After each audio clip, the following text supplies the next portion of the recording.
Voltando. 1, 2, 3. Voltando. Pessoal, vamos lá. Vamos lá. Não sei se o pessoal se perdeu de mim. Olá. Ok, o pessoal tá entrando. Podem ir entrando, gente. Eu vou dar continuidade. Dá um tempinho para o pessoal entrar. O pessoal que tava me acompanhando. Mas eu tive que encerrar a live. Foi muito tempo. Aí é limitado aqui no Instagram. Thaís, Bemelo, Daniel Jerônimo, sejam bem-vindos.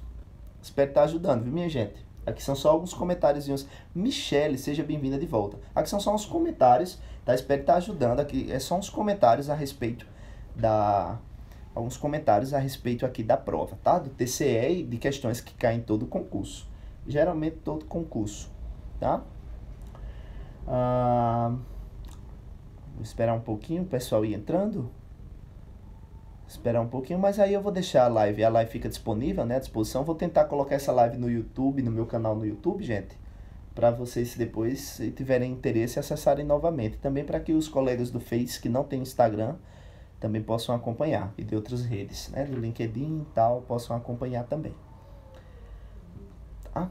Então vamos lá. Aí, a questão que eu estava falando do fluxo de caixa era o seguinte. A seguir, a tabela 1 apresenta em reais as variações entre os dois últimos exercícios, verificadas por uma empresa em suas demonstrações contábeis.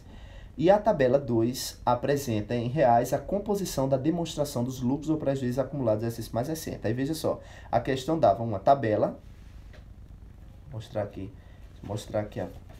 a vocês,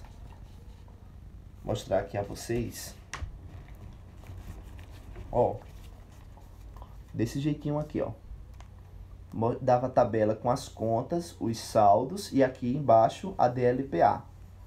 A DLPA, os saldos da DLPA e as contas e os valores das variações, tá? Aqui, ó. Aí o que é que acontece? Conforme os dados, aqui era a pergunta, né? Chegava na pergunta. Conforme os dados das tabelas 1 e 2, o total em reais, tá? Sejam bem-vindos de volta, tá, gente? Meu amigo Gabriel, Avante Contabilidade, sejam muito bem-vindos. Aí, conforme os dados das tabelas 1 e 2, o total em reais das fontes de caixa a ser considerado para o exercício mais recente foi de... Aí dava os valores. Como é que você matava essa questão? Olha só a palavrinha-chave pela qual você matava a questão. Conforme os dados da tabela 1 e 2, essa que eu mostrei a vocês, quem não viu, aí quando a live ficar liberada para vocês, aí vocês podem acompanhar, tá? Mas foi realmente para mostrar intuitivo, para vocês terem um desenho na mente do que é que acontecia, porque só falando realmente fica difícil de desenhar na mente. Aí, dizia assim, conforme os dados das tabelas 1 e 2, o total em reais das fontes de caixa a ser considerado para o exercício mais recente foi de... A palavra-chave para fazer um fluxo de caixa, calcular o fluxo de caixa nessa questão, era fontes de caixa. Então, era essa a palavra-chave. Aí você ia fazer o quê? A questão falou de variações de saldo. Se fala-se de variações de saldo, qual o método que eu uso para elaborar o fluxo de caixa? Método indireto, método indireto. A questão deu todo o caminho, gente, para ser calculada assim. Primeiro mostrou a DLPA. Na DLPA, dá o lucro. No método indireto, para se calcular o fluxo de caixa, você começa do lucro, ajusta com as contas que foram registradas a regime de competência, como a amortização, né, e a depreciação, por exemplo, a despesa com depreciação, você ajusta somando ao lucro e a partir dessa soma lucro, você trabalha com as variações das contas, ok? Com as variações das contas operacionais, tá? Operacionais e coloca lá. Contas operacionais, as contas que você for, que houveram a diferença no balanço patrimonial, ok? Então, você lá colocaria contas a receber, contas a pagar, salários a pagar, imposto de renda, tá? Outros circulantes a pagar, contas que houveram movimentação que teve relação com caixa, que no caso era a variação. E o capital social. Capital social, Davi. Como assim? Tu ia colocar lá? O capital social, eu fiz aqui o cálculozinho, nesse caso da questão, o capital social, aqui falava-se A ideia da questão é que o capital social, ele decorre da integralização em caixa. Aí, por causa da integralização do caixa no valor 200, que era o valor da questão, aí você houve alteração no saldo de caixa, aí você incluiria ele pelo método indireto. Ok? Tudo bem. Aí vamos a algumas outras questões, essa vai ser melhor dar dica para vocês, porque essa do caixa realmente foi só para... Essa do fluxo de caixa foi só para a gente debater. Passivos contingentes é um assunto que, assim, para mim foi uma surpresa cair na prova do TCE, passivos contingentes. Não foi surpresa, mas, assim, era um assunto que eu não via sendo muito abordado, assim, em algumas provas, pelo menos as que eu tive acesso, no rodízio de provas que eu fiz, né, no levantamento de provas que eu fiz para o TCE, mas passivos contingentes foi, assim, Passivos contingentes foi assim um tema bem resgatado, né, para a prova. Aí dizia assim, né, em relação aos passivos contingentes das entidades do setor público, o procedimento contábil exigido para reconhecimento do passivo contingente é que eles sejam, aí tem lá, passivo contingente sempre, gente. Quando se falar de passivo contingente no setor público, fala-se do registro dele em conta de controle, tá? Lembre-se dos grupos de controle, tá? Lembre-se das contas de controle lá. Retornem ao plano de contas do MCASP, estamos na 7ª edição, né, na edição mais atual agora, só é colocar na internet, MCASP 7ª edição, 2017, e aí ele vai mostrar, você vai ter os anexos, e nos anexos vai ter o plano de contas em que você vai acessar esse plano de contas, e a informação que você vai encontrar lá no finalzinho são as contas de controle, que são dadas para equilíbrio patrimonial no setor público. Dentro desse grupo de contas de controle estarão os passivos contingentes, ok? Mais duas para a gente fechar a live, né, gente? Mais duas para a gente fechar a live. Lembrando que a outra live fica disponível, né? Eu espero que a outra live não tenha saído, mas eu tive que encerrar devido ao tempo que se esgotou, né? Para quem chegou agora, tive que encerrar a live anterior, porque o Instagram cortou o meu barato, né? O Instagram cortou meu barato, tive que encerrar a live anterior e agora estou nessa nova live para terminar o conteúdo, que hoje foi bem extensa a nossa live. Então, de acordo com a lei número 6.404/76, que é a nossa lei das sociedades por ações, os certificados de ações devem conter sempre o quê? Sempre o quê? O nome do acionista, tá? Essa daí foi bem de contabilidade, né? Foi bem de contabilidade. Então, contabilidade societária, tá? Então, de acordo com a 6.404, os certificados de ações devem conter nome do acionista. Gente, foco em contabilidade societária, viu? Porque vez por outra cai aí, mesmo que seja para órgão público, mas sabe que para cargo de auditor, que foi a prova que foi feita aqui, ela vai exigir de vocês algum conhecimento de contabilidade aprofundada. E geralmente contabilidade societária é a queridinha para se cair em prova também, tá bom? Aí cai outra questão, veja bem, societária. A Lei número 11.638/07, que introduziu alterações na forma de elaboração e de apresentação das demonstrações contábeis das companhias, determinou que extinção da DOA, foi a Lei 11.638, segregação do ativo fixo no grupo físico e no grupo imaterial, que no caso seria o intangível, foi a 11.638, não existia isso ainda? Ou a 638 arrumou isso? Vedação de lançamentos em contas de ativo diferido. Tentador. Questão difícil, porque ela tenta bagunçar a sua mente em relação a tudo o que a questão te traz, né? A tudo que a 11.638 pode ter trazido. Proibição do uso de conta de lucros ou prejuízos acumulados. Essa daí era mais que estava mais, intuitivamente, era que estava mais na cara. Mas era a resposta de acordo com o gabarito, mas que eu concordo também. Acho que acredito que vocês vão concordar, que a 11.638 introduziu alterações no sentido de quê? Da adoção de procedimentos do CPC 01, redução ao valor recuperável dos ativos. Redução ao valor recuperável dos ativos, que é o nosso querido Impairment Test, né? O nosso CPC 01, tá bom? Aí tinha essa... O CPC definiu o custo de transação como gasto incorrido diretamente atribuível, entre outras, às atividades necessárias à distribuição primária de ações ou bônus de subscrição. Ainda segundo o CPC, o referido custo quanto à sua natureza é um gasto, aí tinha lá, fixo, incremental, operacional, diferencial, financeiro. Gasto diferencial foi ótimo, né? É, gasto incremental. Mas aí até por intuitividade você conseguiria responder, ó. O CPC define o custo de transação como gasto incorrido diretamente atribuível, entre outras atividades necessárias à distribuição primária de ações. Ou seja, a distribuição primária de ações, os custos de transação são aqueles gastos que ocorrem além da distribuição primária dos papéis, dos ativos, então você poderia associar com gasto incremental. Tá? Os custos de transações, na verdade, eles são chamados de custos incrementais para qualquer operação que ela parta do básico. Deu para entender, minha gente? Qualquer operação que parta do básico é aquele custo que é utilizado para aquele procedimento, para que aquele procedimento ocorra, é chamado de custo incremental. Ok? Gente, tá muito bom, gostando demais da conversa com vocês. Não sei se vocês estão achando legal também. Mas... Não sei se vocês estão achando legal também,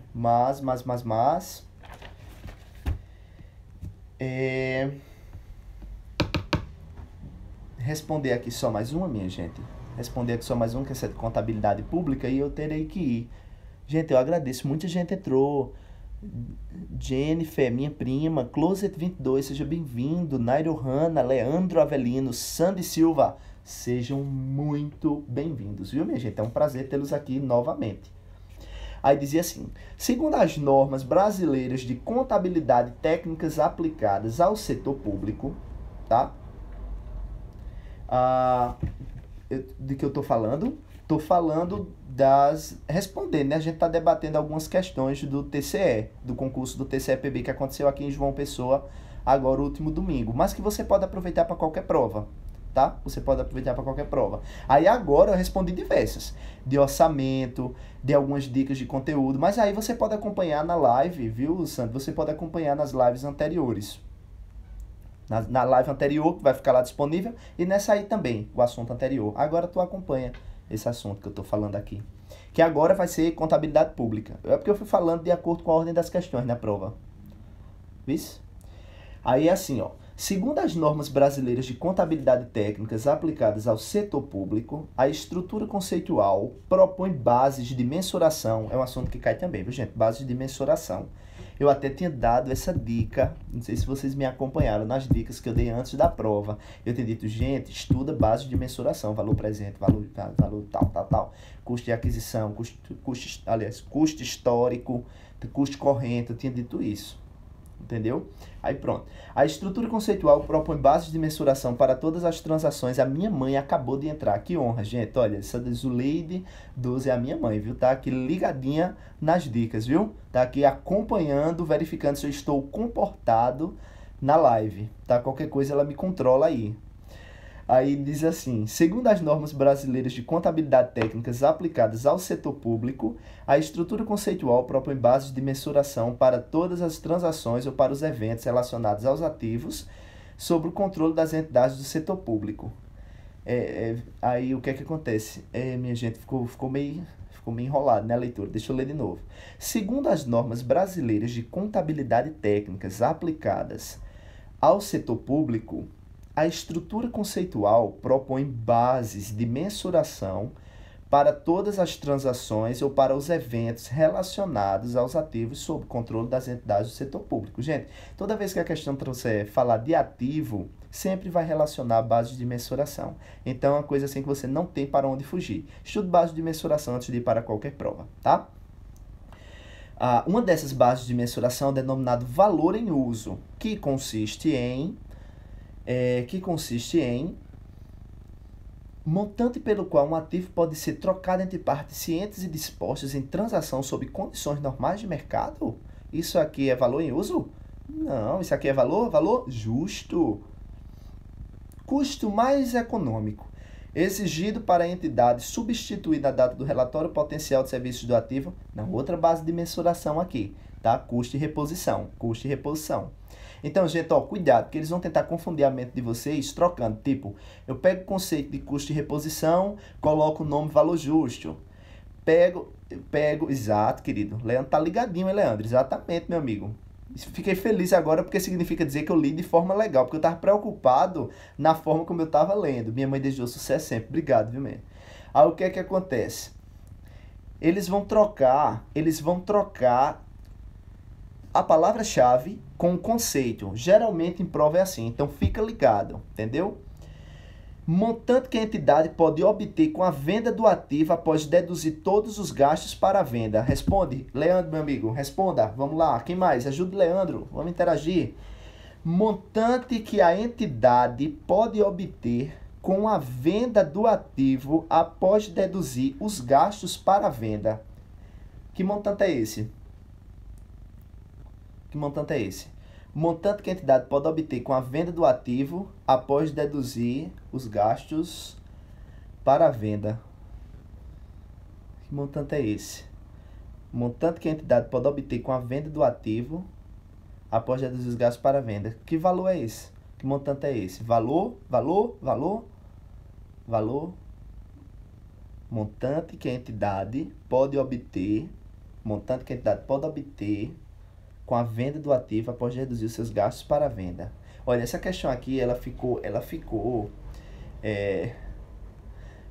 mas tu entendeu, Leandro? Tu entendeu a posição? Ó, tu entendeu o termo? Montante que a entidade pode obter com a venda do ativo após deduzir os gastos para a venda. Essa questão realmente ela está complicada, porque ela tanto dá a ideia de que pode me mostrar o valor contábil do ativo, né? O valor contábil do ativo, ou pode ser que ela me dê o valor o quê? O valor residual, né? O valor residual, né? Porque, veja só, não seria valor contábil, ela tentou me convencer de que era valor contábil, a questão tentou me convencer, valor contábil, pelo fato de ser o valor que fica depois que você deduz as despesas de venda, né? Os gastos para venda, né? Mas aí entenda bem, isso parte do custo de aquisição para calcular o valor contábil. Aí esse valor líquido valor residual, tá entendendo? O valor residual seria aquele valor que você recebe depois de quê? Da depreciação acumulada, incluindo também os gastos, os custos que integraram o valor do ativo. Mais valor líquido de realização, né? O valor líquido de realização seria a resposta que não é o valor em uso, não é valor em uso. Mas a resposta certa era, sabe o quê? Valor presente, valor em uso. Valor presente para a entidade do potencial de serviço ou da capacidade de gerar. Valor residual, sim. Valor residual também, né? Aí o que é que acontece, viu, Michele? Valor residual, valor contábil, eu tenho após tirar os gastos de venda e depreciação. Eu tenho um valor contábil. Mas esse valor contábil eu ainda vou vender. Esse valor contábil é o valor que fica fica no ativo na entidade. Esse valor contábil eu uso para fazer o meu avaliação, redução ao valor recuperável de ativos, o impairment test, para verificar se aquele valor contábil ele tá a mais ou a menor, tá, em relação ao mercado, ao valor de mercado do ativo. Aí esse valor residual aí seria o valor que eu recebo de algum ativo que já foi tirada a depreciação, como tu falasse, mais o valor da venda dele. Tá entendendo? Acho que não, eu enrolei, eu reconheço. Valor residual, o valor que fica para mim após ter após ter vendido, o que retorna para mim daquele ativo que eu vendi após ter tirado o valor da depreciação e os custos, tá entendendo? Da venda. Mas o que a questão colocou aqui foi montante que a entidade pode obter com a venda do ativo após reduzir os gastos para a própria venda. Aí nesse caso aqui, esse montante é o valor líquido de realização, por isso que é líquido de realização do ativo. A questão é maldosa. Daniel, seja muito bem-vindo. Michele, deu para entender, minha gente? Deu para entender, foi boa essa questão. Foi boa, movimentou aqui. Mas, gente, fica à vontade para colocar esses posicionamentos também, viu? Fica à vontade para debater. Davi, tu tá errando isso aí. Aí eu quero, deixa eu explicar melhor, fiquem à vontade, viu, gente? Fiquem à vontade. Aí, o valor em uso, que era a questão aqui, né? Porque a questão pedia o valor em uso. A questão pediu o valor em uso. Aí, o que é esse valor? Qual outro nome eu dou desse valor em uso quando eu me remeto às bases de mensuração do ativo? Aí seria o valor presente. Valor em uso, valor presente, né? Se você fizer uma associação, casa. Aí, obrigado, viu, Michele? Aí, valor em uso. É o valor presente para a entidade do potencial de serviços ou da capacidade de gerar benefícios econômicos remanescentes, tanto do ativo, caso este continue a ser utilizado, quanto do valor líquido que a entidade receberá pela sua alienação ao final da vida útil. Pronto, a resposta era certa. Raíssa, seja bem-vinda, viu, Raíssa? E Fabrício entrou aí também, hein? Eu vi aí. Casal, honra ter o casal aqui me acompanhando. Valor para aquisição ou desenvolvimento de um ativo qual que responda ao caixa, equivalente de caixa, ou valor de outra importância à época de sua aquisição. Esse aqui é o valor corrente, custo corrente, tá? Lembrando, viu, gente, uma dica aqui para esse tipo de questão é o seguinte, uma dica para esse tipo de questão é você entender que valor de venda, outra base de mensuração, né? Valor de venda, outra base de mensuração. Valor de entrada, custo corrente, custo de reposição, custo histórico, valores de entrada, valores de saída, valor de realização, valor residual, valor justo. Deu para entender? Faça assim. Obrigado, Raíssa, que honra, viu?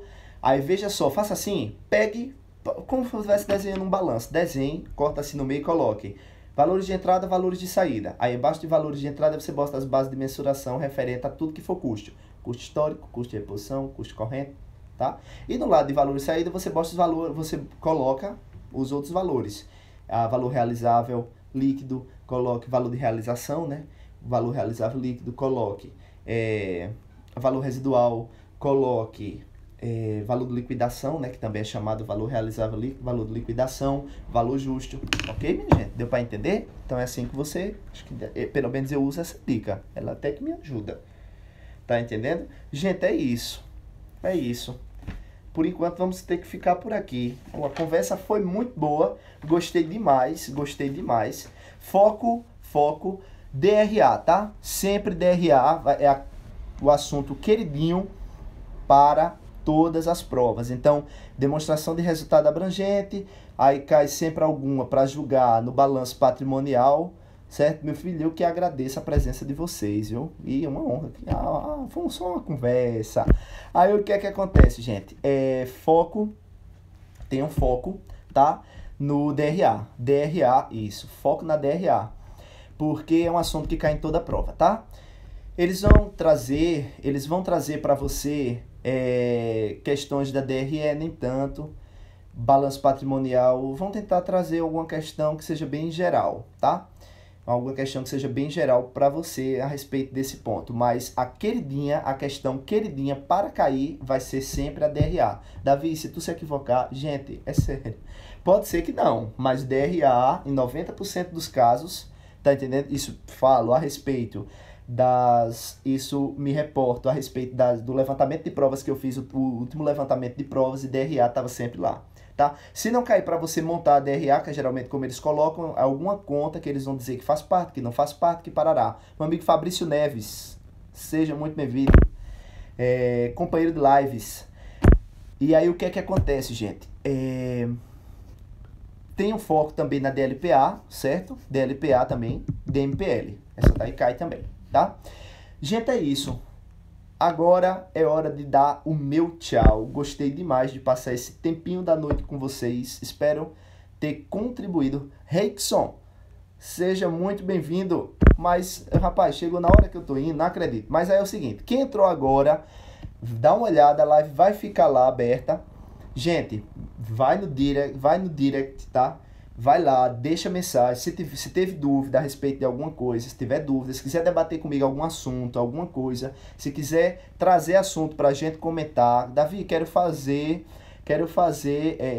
uma live contigo, tá entendendo? Vamos embora, tá entendendo? Venha, fica à vontade, aqui é só um debate, é só uma forma de compartilharmos conhecimento juntos, de estudarmos juntos, tá bom? Então agradeço demais pela confiança, pelo carinho, pela presença. Mas tá bom, gente? Fiquem com Deus. Bons estudos para quem vai fazer o CGM, mas para quem vai fazer outros concursos em seus estados, sim, uma dica não, um pedido. Quem é de outros estados que está me acompanhando, que tiver concurso aberto aí e quiser que eu anuncie ou debata algum conceito, algum conteúdo, manda para mim no direct, entre em contato comigo que a gente conversa, tá bom? Gente, até mais, fiquem com Deus, tudo de bom, até a próxima live, se Deus quiser. Tchau, tchau.